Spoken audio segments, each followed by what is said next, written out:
What did Downing Street say?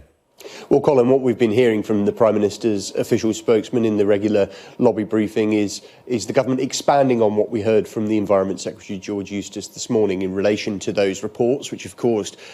such outcry across Europe that the government is planning on Wednesday to introduce legislation that could, critics say, ultimately be tantamount to ripping up the Brexit withdrawal agreement, in particular in relation to the Northern Ireland Protocol. Well, what the Prime Minister's official spokesman has said in the last few minutes is that the UK is committed to implementing the EU withdrawal agreement and Northern Ireland Protocol in full. And he describes the proposals that are expected to be part of the internal markets legislation, the internal markets bill, which the government will introduce in the coming days,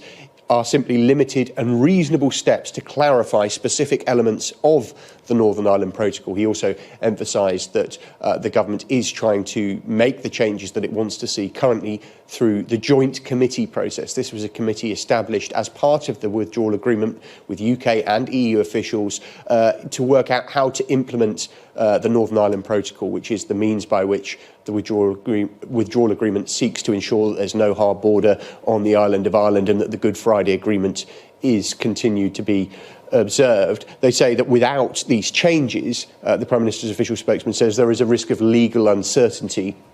if that joint committee process does not conclude or does not reach agreement by the point that the transition period ends at the end of the year, and if no trade deal is agreed. So number 10, certainly trying to play down the potential impact of these unilateral steps in domestic legislation. But what they would mean in practice is that the government would be unilaterally deciding what goods might